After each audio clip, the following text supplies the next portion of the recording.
Bonjour et bienvenue dans cette nouvelle vidéo. Aujourd'hui, on continue cette série sur les ISO. Dans la première vidéo, on a vu pourquoi c'est mal finalement de lutter contre les ISO et pourquoi vous tombez dans un piège qui dégrade la qualité de vos images. On a vu dans la deuxième quelles sont les solutions, les bonnes solutions pour éviter de monter dans les ISO.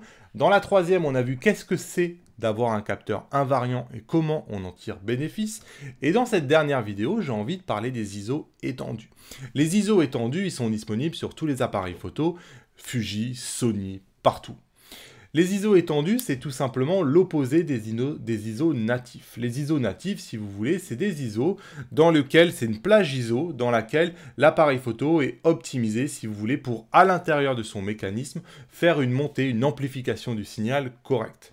Donc, en l'occurrence, si je prends ce Fujifilm X-H1 que j'ai dans la main, sur ce Fujifilm X-H1, on a une plage d'ISO normale de ISO 200 à ISO 12800. Et par contre, on peut étendre cette plage ISO dans les deux sens. On peut étendre dans des ISO bas, donc le petit tel que vous allez trouver notamment chez Fuji, donc dans des ISO bas, et on peut étendre dans des ISO hauts. Mais par contre, ce n'est pas des ISO natifs, ce sont des ISO étendus. Qu'est-ce que ça change? En fait, ce que ça change, c'est que les ISO étendus sont des ISO logiciels.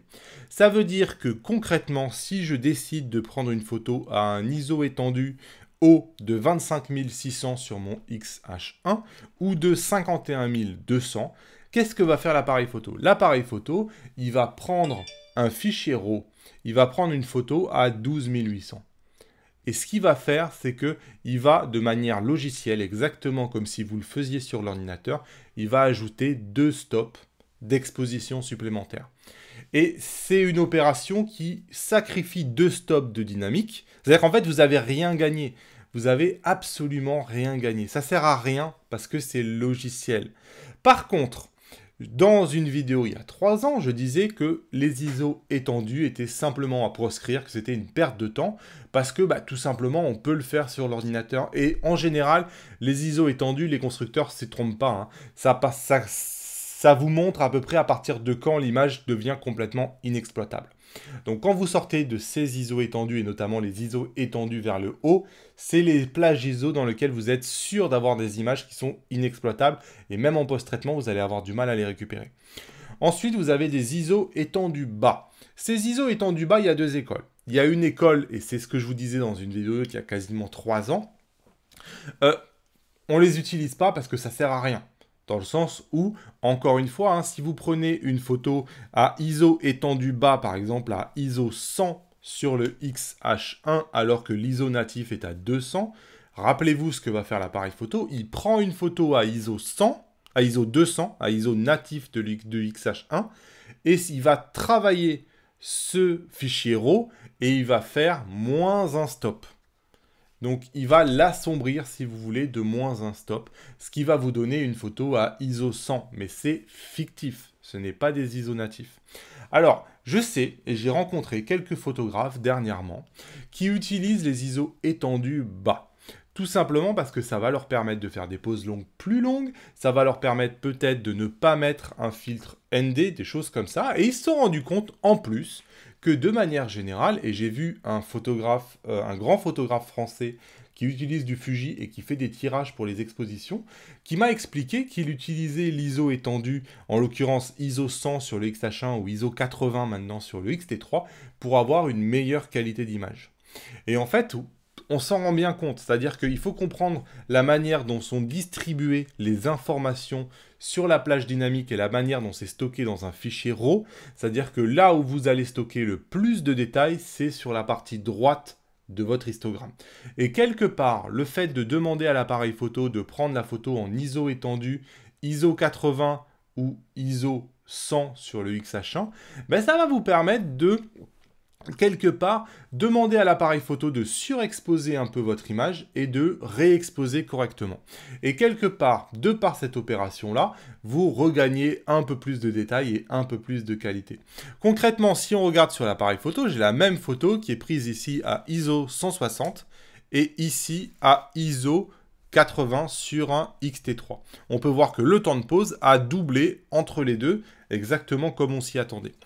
Si je compare la qualité de ma photo à ISO 80 et à ISO 160, et que par exemple que je zoome beaucoup, ben voilà, par exemple ici, on va s'apercevoir, regardez, que la texture ici de la lumière de mon disque dur, non ici c'est un bordage 3M, pardon, ben, elle est beaucoup plus propre ici sur mon ISO 80 qu'elle ne l'est sur mon ISO 160. J'ai quelque part une meilleure qualité d'image à ISO 80, notamment dans le ciel, notamment là où il y a des aplats de couleurs, mais aussi par exemple là où il y a du détail. Regardez la mine. Regardez la mine, elle est plus nette ici à ISO 80 que ce qu'elle était à ISO 160. De manière générale, on s'aperçoit que si vous avez prévu de faire un tirage très très grand format, ben c'est vrai qu'à ISO 80, on a tendance, de par le mécanisme qui joue avec les limites de la dynamique de votre capteur, en surexposant votre photo et puis en faisant moins un stop, ben quelque part on gagne en qualité. Ça a toujours été le cas. C'est un mécanisme qui n'est pas magique. Il suffit pour faire la même chose, vous prenez votre photo à ISO 160, avec une correction d'exposition à plus 1. Ici, vous voyez, je suis à plus 1 EV. Donc j'ai une photo qui est surexposée d'un stop.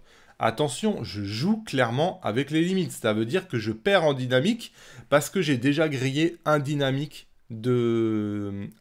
stop de dynamique en surexposant d'un stop.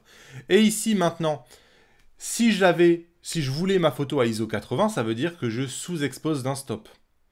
Donc je fais moins un stop dans Lightroom et j'ai exactement la même photo.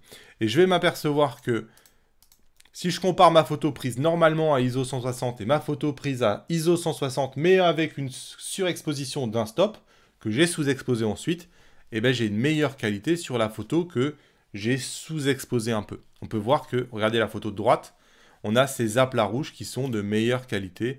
Idem sur la mine. On va avoir une photo, voilà, plus nette ici sur la mine, sur la photo que je viendrai de sous-exposer d'un stop que sur l'autre photo. On joue avec la dynamique. Attention, c'est un procédé que, bon, un professionnel utilise, certes, mais il sait exactement ce qu'il fait, parce que la chose qu'on va pouvoir voir aussi, je vais récupérer maintenant sur ces photos-là les hautes lumières. À 100%, je fais une récupération des hautes lumières. Voilà. Elles sont récupérées et maintenant je vais les comparer, ces deux photos. Je compare la photo qui est prise à ISO 160 et la photo qui est prise à ISO 80. Et on va zoomer sur une zone que j'ai fait en sorte qu'elle soit cramée. Et on va s'apercevoir que cette zone-là, regardez, j'ai des informations de couleur ici sur la droite à ISO 160, alors que je n'ai pas d'informations de couleur sur ISO 80 puisque j'ai perdu un stop de dynamique. Ça veut dire que quand je fais ça, je dois être sûr et certain du résultat. Et je dois être sûr et certain que je ne suis pas en train de cramer des hautes lumières parce que je n'arriverai pas à les récupérer puisque je suis déjà sur une photo qui a été surexposée volontairement et qui va ensuite être sous-exposée pour gagner en qualité. En conclusion, ici, j'ai voulu être très détaillé. Mais en conclusion, les ISO étendus, de manière générale, on peut oublier complètement leur existence. On n'en a pas besoin. Quelqu'un de normal n'en a pas besoin. Si vraiment vous aimez ça, vous pouvez jouer avec des ISO bas, ça peut être utile pour gagner un peu en qualité d'image, pour peu que vous n'ayez pas besoin de la dynamique, parce que la dynamique va être amputée d'un stop. Les ISO hauts, on ne les utilise jamais, car ça ne sert à rien. J'espère que cette vidéo vous a été utile. C'est une vidéo, c'est pareil, on est un peu dans des geekeries, c'est pas vraiment de la photo, tout ça. Mais tout ça pour vous dire que les ISO étendus, ça existe, on peut les utiliser dans certains cas. Généralement, on les oublie parce que ça change absolument rien. Merci d'avoir suivi cette vidéo. Vous pouvez laisser les pouces levés vers le haut. En commentaire, vous pouvez me dire, est-ce que vous avez pris l'habitude d'utiliser les ISO étendus? Est-ce que cette vidéo vous a aidé à les comprendre ou est-ce que vous vous posez encore des questions? Merci de m'avoir suivi, à bientôt.